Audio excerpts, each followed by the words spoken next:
You're watching America Trends. I'm Mary Burt-Godwin. I am also the target demographic for a lot of brands out there. I'm a mom, and I love good packaging. I am a sucker. When I see something that's packaged well and has a bright color or a color I love, like this, that happens to be my favorite color, this is hand sanitizer, and it's like, smells good, it's adorable.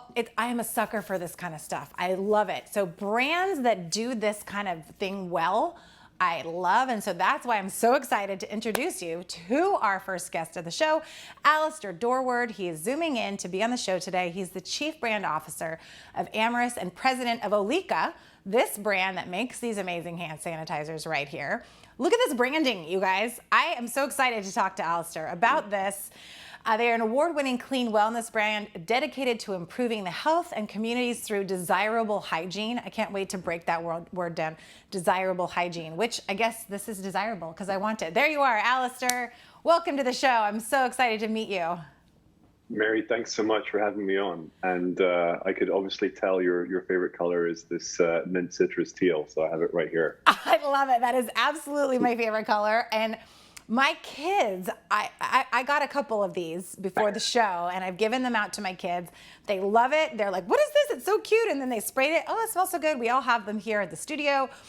And, you know, as I teed up in the beginning, I love good packaging, but also it's a really good product as well.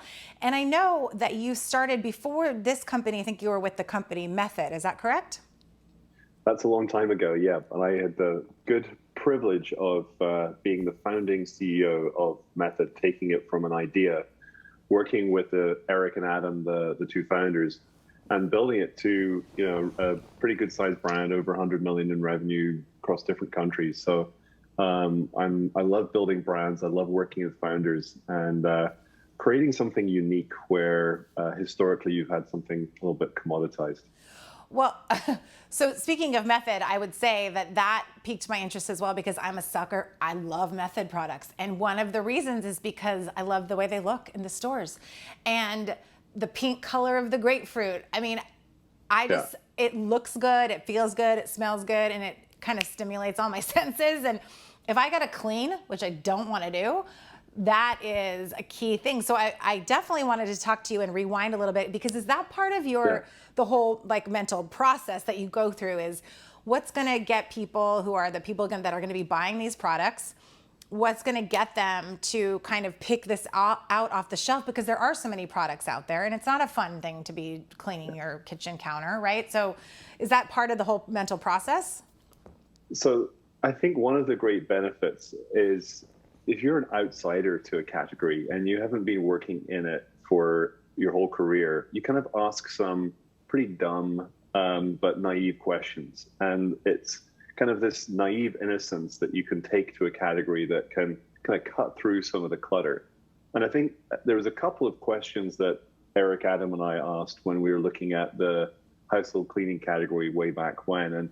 And one was the observation that, look, the home is a really important reflection of your own personal style, your own preferences, your own identity. And yet the products and brands used to maintain the home were so ugly and sort of gaudy, they'd be hidden under the sink. And so I think the first question was, why the heck is that? Why can't you make something that is counter-worthy? And if you make it counter-worthy, then it will, you know, be used more. So I think that was one of the first insights that, you know, as an outsider to a category, you can ask these questions and change the total point of view that a consumer has. I mean, I love that you said that because that's exactly mine is on the counter. I can picture it right now. It's in my in my kitchen, and so and just like this is out. You know, it's very cute, and that is something that it's part of the style, right? You're okay to be showing this. It's not an ugly tube of something or an ugly bottle of something for household cleaning products that you'd want to shove under the counter. So that is a really I guess, ingenious way to come at it, right? And that's, you said those are some of the questions. What are some of the questions that you asked right in the beginning? What were some of those dumb questions?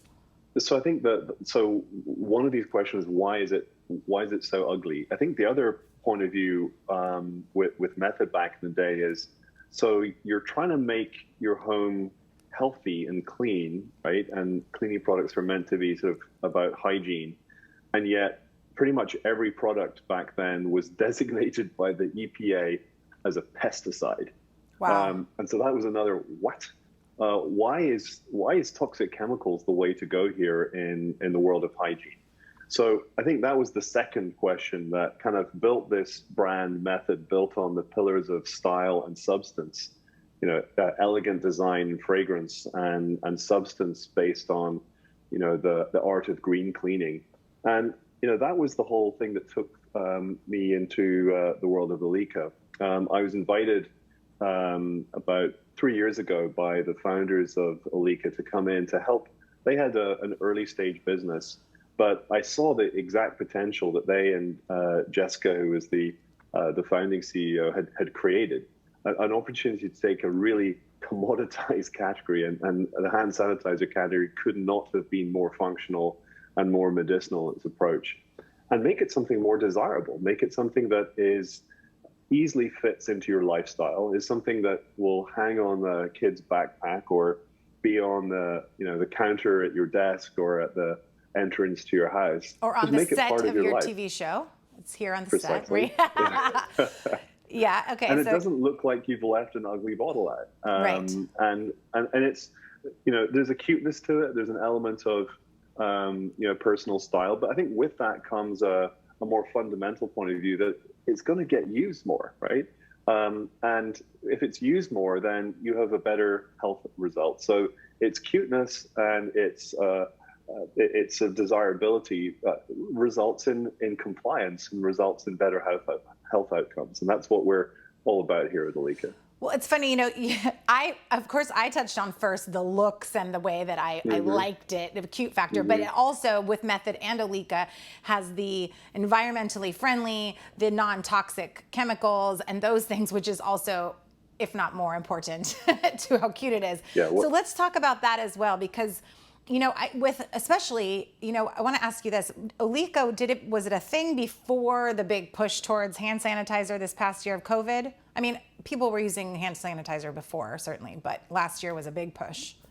Yeah, so I joined and took over in May of 2019. So something that maybe 10 months before the pandemic wave hit.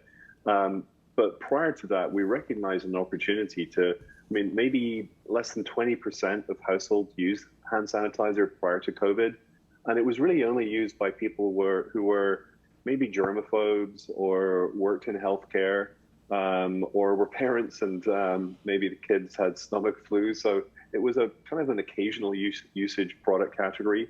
And obviously through the pandemic, the wave of panic buying and just change in point of view of the importance of the category has changed the way that consumers think about hygiene. But unfortunately, during the pandemic, the quality of product that has been available to consumer has really gone to the bottom of the barrel. Oh, it's horrible. It smells like straight alcohol, some of these things that I'm putting on. I feel like I'm back in the bars in Tijuana and they're pouring liquor down my throat. It's so intensely smells of alcohol. So it's really poignant that at a time in our lifetime when you need to have these products and make them work well, the time of greatest need has coincided with the lowest quality product that has come into the market. And the FDA had to do what they needed to do, which is to kind of open the doors and drop the barriers to entry for, people that were making alcohol and allow them to make a hand sanitizer. But along the way, I think some bad entrants have entered the category, people who really didn't have experience in this category. And, there were unfortunately over 200 recalls and some pretty lousy product experiences.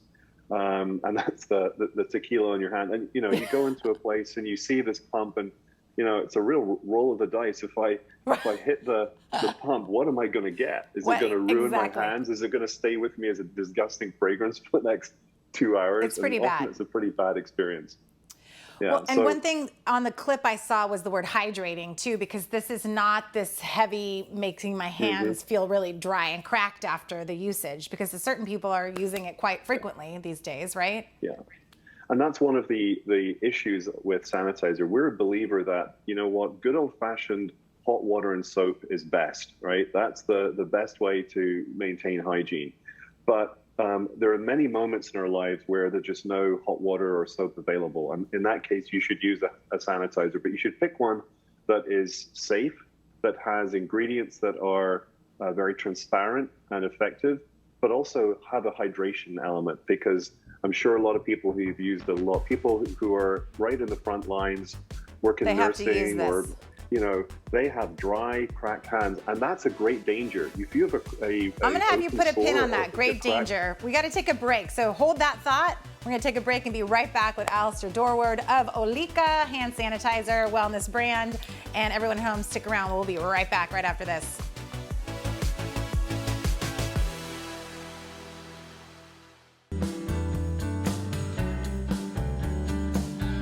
You're watching America Trends. I'm Mary Burt-Godwin, chatting it up with Alastair Dorward on Zoom. He is the president of Olika. This amazing, I'm so happy I discovered this hand sanitizer, because we use it very often in my family with my kids, because we're out all the time at our dance conventions or at school or wherever we are. I'm on the go all the time. And so hydrating and award-winning, as it says right there on the screen. So Alastair, I want to talk a little bit about something I saw on your website that was talking about, you know, this shift of like, we have to, we ought to have this good hygiene to we want to, and I saw something about joyful daily hygiene, which I love. Where does that concept come from, and how do you as a company and as a brand kind of bring that forward? I'm going to spread this again. It's the naive question that we ask, like, why is the category so sort of mundane and medicinal? And it's come from a place of fear and germ kill, and, you know, a sense of obligation, but almost something that's slightly awkward and even taboo. You know, even at a meal with friends, bringing out hand sanitizer just tells that I think you're germy. So we wanted to we wanted to change the way people thought about the category from this thing called ought to simply want to. And if you deliver an amazing consumer experience, we've talked a little bit about design, but also this whole spray experience, which is a light misting fragrance, much more like a beauty world. Yeah. With fragrances that are, you know, mint citrus is your favorite here. Yeah. I love the lavender, orange blossom. Oh yeah, that's our associate producer Bianca's favorite. Right. She loves the lavender. Right. You have a fragrance choice and a product experience that is a little bit more spa-like, a little bit more something that is more indulgent, and it's a fun experience. But you also know that you're using an ingredient that is hydrating. So we have you know, aloe vera, and we're also beginning to introduce some even more powerful skincare ingredients like hyaluronic acid, which is very popular in facial skincare, to ensure that if you're using the sanitizer every day, your hands are moist and you've got a microbiome that you want to protect and you want to make sure is replenished as you're cleaning your hands.